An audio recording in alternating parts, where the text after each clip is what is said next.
বন্ধুসকল নমস্কাৰ। বন্ধুসকল আজি আপোনালোকক এটা কাহিনী ক'ম বুলি ভাবিছোঁ। এখন ট্ৰেইনৰ, যিখন ট্ৰেইন চলিটো গৈ আছিলে, কিন্তু ট্ৰেইনৰ ৰাস্তাত এটা সুৰংগ আছিলে।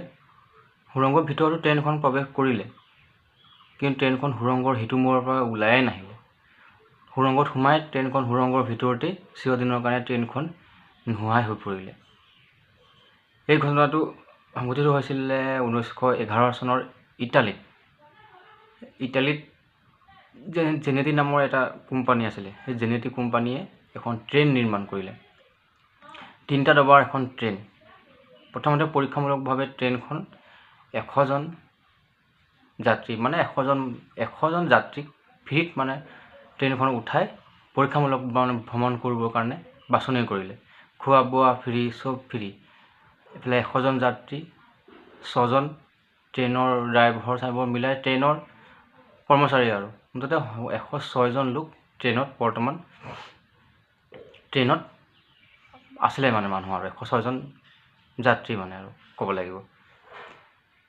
ট্ৰেইনখন ইটালীৰ কোনোবা এটা ষ্টেচনৰ পৰা ট্ৰেইনখন যাত্ৰা আৰম্ভ কৰিলে। 1911 চনৰ কথা।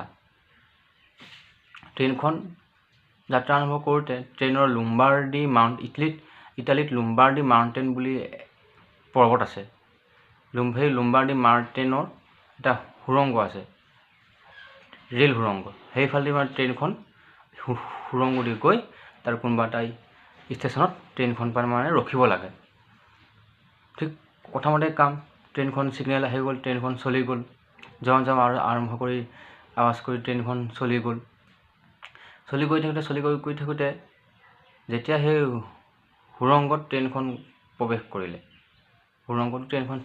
কৰিলে, কিন্তু সেই সুৰংগত ট্ৰেইনখন আৰু সোমায়ে গ'ল, আৰু ট্ৰেইনখন আৰু সিটো মূৰে ওলাই নগ'ল। আৰু তেনেকৈ সকলো পালে, কিন্তু মানুহে ট্ৰেইনখন সুৰংগত সোমোৱা দেখিলে, কিন্তু ট্ৰেইনখন সুৰংগৰ পৰা ওলোৱা নেদেখিলে।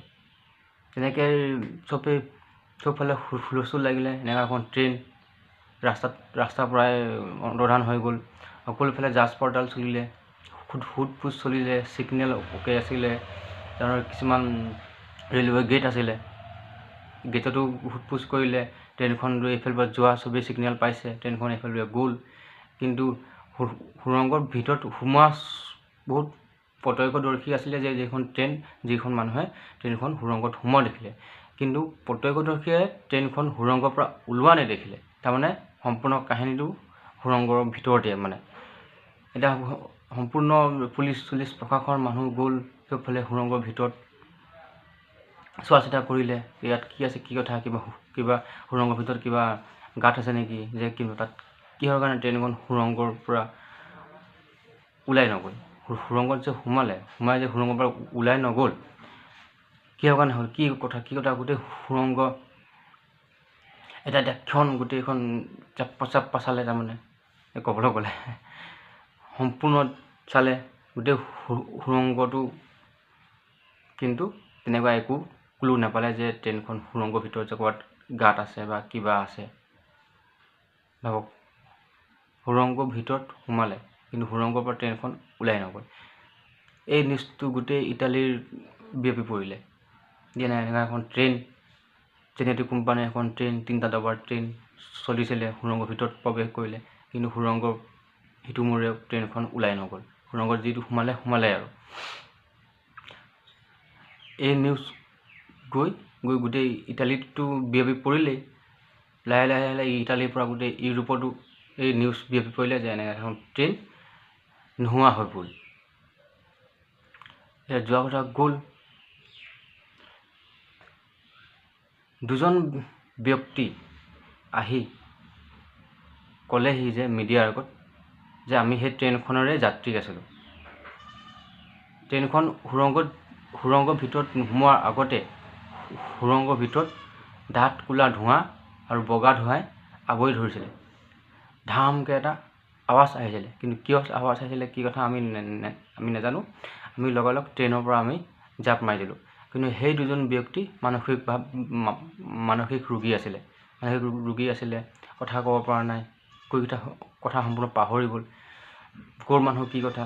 তাৰপিছত গম পালে যে সিহঁতৰ এইকেইটা মানুহকেইজন মেক্সিকোৰ আছিলে। এতিয়া গ'ল, যোৱা কথা গ'ল, মেক্সিকোত এজন ডক্তৰৰ ওচৰলৈ 104জন মানুহ আহিছিলে। মানসিকভাৱে ৰোগী, কথা ক'ব পৰা নাই, সকলো পাহৰি গ'ল, ক'ৰ পৰা আহিছে কি কথা ক'ব পৰা নাই। খালি 104জন ডক্তৰৰ ওচৰত 104জন পেচেণ্ট আহিছিলে। পেচেণ্টজনে ক'ৰ পৰা আহিছিলে কি কথা ডক্তৰজনে একো কথা গম নাপালে। তাৰপিছত সেই 104জন সেই মানুহকেইজনো একেবাৰে নাইকিয়া হৈ গ'ল। মানুহকেইজনো নোহোৱা হৈ পৰিলে, ক'ত গ'ল কি কথা বিচাৰি নাপালে। লাহে লাহে ট্ৰেইনৰ কথা গোটেই বিশ্ব বিয়পি পৰিলে। এখন জেনেটিক কোম্পানীৰ ট্ৰেইন অন্তৰ্ধান হৈ গ'ল, নোহোৱা হৈ গ'ল। কি হ'ল কি কথা, লাহে লাহে এই ট্ৰেইনখন মানুহে বিশ্বৰ বহুতো ঠাইত দেখা দাবী কৰিলে। কেতিয়াবা এই ট্ৰেইনখন জাৰ্মানীত মানুহে প্ৰত্যক্ষ কৰিছিলে, কেতিয়াবা ৰাছিয়াত প্ৰত্যক্ষ কৰিছিলে, তেনেকৈ কেতিয়াবা মেক্সিকোতো প্ৰত্যক্ষ কৰিছিলে। ছেম কোম্পানীৰ জেনেটিক কোম্পানী হুবহু ট্ৰেইন, জেনেটিক কোম্পানীৰ হুবহু ডবা, হুবহু 3টা ডবাৰ ট্ৰেইন, তাত মানুহ আছিলে। কোনোবা জেগাত ড্ৰাইভৰ ট্ৰেইনখন আছিলে, কোনোবা জেগাত ড্ৰাইভৰ নাছিলে, বিনা ড্ৰাইভৰ ট্ৰেইনখন চলি গৈছিলে। মানুহবোৰ যাত্ৰীসকল এনেকুৱা আছিলে যে সিহঁতক কোনোবা গিলাচত এনেকৈ ঢকি আছিলে যে সিহঁতক সহায় লাগে। কোনোবা জেগাত অকল খালী ট্ৰেইনখনে চলা দেখিছিলে, জেনেটিক কোম্পানীৰ ট্ৰেইন, তাত মানুহ নাছিলে। আচলতে ট্ৰেইনখন গ'ল ক'লৈ কোনোৱে ক'ব নোৱাৰি, ট্ৰেইনখন ক'লৈ গ'ল। কিন্তু ট্ৰেইনখন বিশ্বৰ যোন ঠাইত মানুহে প্ৰত্যক্ষ কৰিব দেখিলে।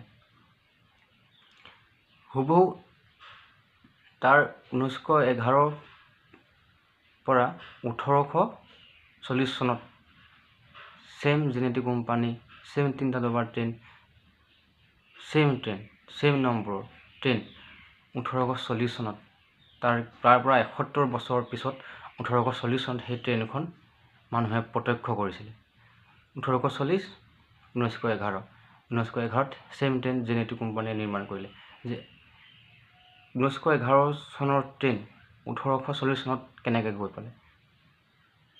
তাৰপিছত মানুহে দাবী কৰিলে যে ট্ৰেইনখন টাইম জোনত সোমাই পৰিলে,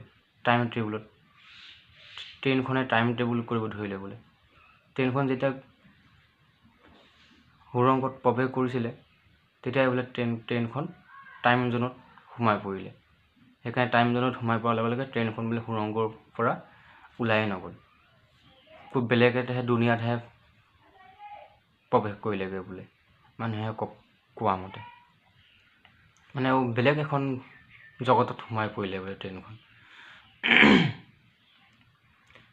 ভাবক, আপুনি এখন ট্ৰেইনত গৈ আছিলে, হঠাৎ ট্ৰেইনখন নোহোৱা হৈ পৰিলে, আপুনি ক'ত গ'ল আপুনি নিজেই ক'ব নোৱাৰিলে, সম্পূৰ্ণ ট্ৰেইনখন পৃথিৱীৰ পৰা গায়বে হৈ গ'ল, তেতিয়া আপোনাৰ কেনেকৈ লাগিব। ঠিক তেনেকুৱা এখন ঘটনা ইটালীত সংঘটিত হৈ গৈছিলে। এতিয়াও ইটালীত সেইটো ৰেকৰ্ড আছে, ফাইল আছে, এতিয়াও আছে। মানে পৃথিৱীৰ আটাইতকৈ ৰহস্যময় ঘটনাবোৰৰ ভিতৰত এইটো এটা ৰহস্য ঘটনা, যে সম্পূৰ্ণ এখন ট্ৰেইনেই পৃথিৱীৰ পৰা নোহোৱা হৈ পৰিলে। বহুতে ক'ব ধৰিলে যে ট্ৰেইনখন এতিয়াও টাইম টেবুল কৰি আছে, এতিয়াও য'ত ত'ত ট্ৰেইনখন দেখা মানুহে দাবী কৰে। এয়া আছিলে এখন ৰহস্যময় ট্ৰেইনৰ কাহিনী, জেনেটিক ট্ৰেইন, যিখন ট্ৰেইন পৃথিৱীৰ প্ৰায় চলি থকা অৱস্থাৰ পৰাই ট্ৰেইনখন পৃথিৱীৰ পৰাই নোহোৱা হৈ গ'ল।